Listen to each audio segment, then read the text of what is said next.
Bonjour, bonjour! Nous avons vu précédemment que l'ennemi va principalement nous attaquer au niveau de notre âme. Pour que nous ne regardons pas aux choses d'en haut, ce qui vient de Dieu, mais plutôt aux choses d'en bas, ce que nous constatons dans notre quotidien. Et il va s'en prendre à nos relations, à nos pensées, à notre corps, à tout ce qui touche le naturel. C'est-à-dire le monde qu'on voit avec nos yeux, qu'on ressent avec notre corps.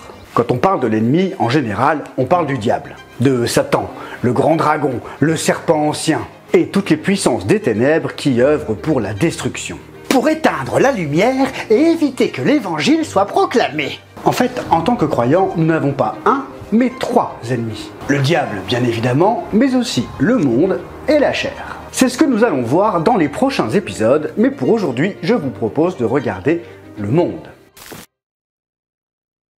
Tu dis que le monde est un ennemi. Pourtant, la planète Terre, c'est rien qu'une planète. Un gros tas de terre avec un peu d'eau. Ouais, ça réfléchit pas. Pourtant, Jean nous dit dans 1 Jean 2,15 « N'aimez pas le monde, ni ce qui est dans le monde. Si quelqu'un aime le monde, l'amour du Père n'est pas en lui. » Ah ouais, même ce qui est dans le monde. Donc les animaux, les arbres, faut pas les aimer, c'est ça? Si tu fais des bisous aux arbres et que tu tapes discuter avec les brins d'herbe, je pense qu'on va prier pour toi. Mais regardons la suite et ce que nous dit Jean pour bien comprendre. 1 Jean 2,16 En effet, tout ce qui est dans le monde, la convoitise qui est dans l'homme, la convoitise des yeux et l'orgueil dû aux richesses, vient non du Père, mais du monde. Jean ne parle pas du tout de la planète Terre, ni des êtres humains. C'était d'ailleurs l'une des missions d'Adam que de s'occuper du jardin. Mais il parle bien de la convoitise des yeux et l'orgueil dû aux richesses. Il nous dit que tout cela ne vient pas du Père, mais du monde. Et on voit bien qu'il y a un contraste entre aimer le monde et l'amour du Père.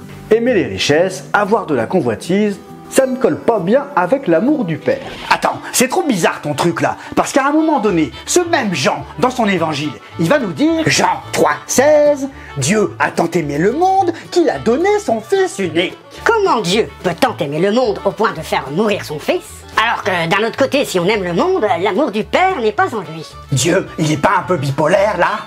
Regardons donc au sens du mot « monde » dans le Nouveau Testament. Monde, c'est cosmos en grec, et ça veut dire le monde, l'univers, enfin le sens qu'on lui donne aujourd'hui. Mais ça veut aussi dire les êtres humains. On pourrait donc traduire Jean 3,16 par « Dieu a tant aimé les êtres humains, tous les êtres humains sans distinction, qu'il a donné son Fils unique afin que quiconque croit en lui ait la vie éternelle. » Et Jésus nous dira aussi dans Jean 15, versets 18 et 19 « Si le monde vous déteste, sachez qu'il m'a détesté avant vous. Si vous étiez du monde, le monde vous aimerait car vous seriez à lui. Vous n'êtes pas du monde, mais je vous ai choisi du milieu du monde. C'est pour cela que le monde vous déteste. » Comment est-ce que tu peux vivre dans l'univers avec les hommes d'un côté et de l'autre Jésus qui nous dit que nous ne sommes pas du monde? Pourtant, on est des êtres humains. Et ce monde nous déteste. Mais rappelez-vous ce que disait Jean dans 1 Jean 2,16. En effet, tout ce qui est dans le monde, la convoitise qui est dans l'homme, la convoitise des hommes et l'orgueil dû aux richesses. Ce qui est dans le monde, c'est la convoitise. Et la convoitise est elle-même dans l'homme. Nous ne parlons donc pas ici de quelque chose de naturel, un être humain, une planète, mais d'un esprit. L'esprit du monde, celui qui règne sur son environnement. Jean nous parle là de tout ce qui est derrière les cultures, les partis politiques, les courants philosophiques, culturels et parfois humanistes qui ne sont pas inspirés de Dieu. Et tout cela, si ça vient pas de Dieu, ça vient de qui? Paul nous parlera dans 2 Corinthiens 4 du Dieu de ce siècle qui a aveuglé leur intelligence. Jésus l'appellera dans Jean 14,30 le prince de ce monde. Au 1er siècle, le Dieu de ce siècle s'exprimait d'une certaine manière, puis il s'est exprimé d'une manière différente au 20e siècle, et encore une fois d'une manière différente au 21e siècle. Les courants de pensée changent. On passe du capitalisme au communisme, au néolibéralisme, et tout cela n'est pas forcément inspiré de Dieu. Jésus n'a pas fait de politique. Jésus n'a pas monté une multinationale pour engranger un maximum d'argent. Et même si Dieu nous aime de la même manière, tous autant que nous sommes ses enfants, il permet à certains d'avoir des richesses plus importantes que d'autres, des positions sociales différentes, parce qu'il veut que nous travaillions là où il nous a placés. Dans ton quartier, dans une multinationale, sur un plateau de cinéma à Hollywood, dans ton association ou dans ton gouvernement. Mais alors, les stars d'Hollywood, les personnalités politiques, les patrons des multinationales, c'est tous des ennemis? Mais non, n'oublions pas que Dieu a tant aimé les humains qu'il a donné son Fils unique. La grande erreur serait de voir ces personnes comme des ennemis, alors que rappelez-vous, l'ennemi est spirituel. Il faut donc plutôt veiller et combattre l'esprit qui anime ces personnes.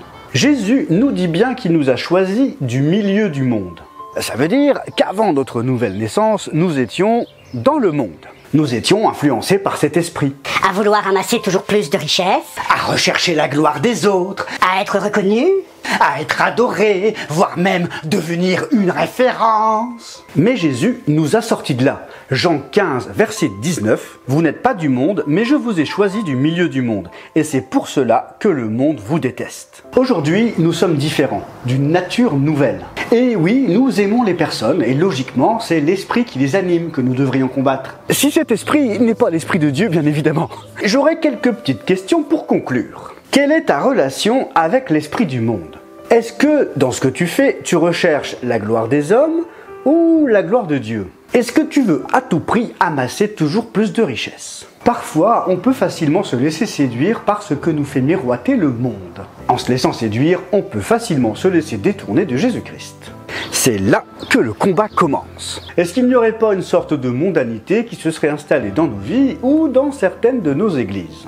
Marcher selon l'esprit du monde, c'est incompatible avec marcher selon l'esprit de Dieu. Si c'est incompatible avec la volonté de Dieu, si le but est de nous détourner de Jésus-Christ, alors le monde est un ennemi, Satan est derrière. Soyons vigilants.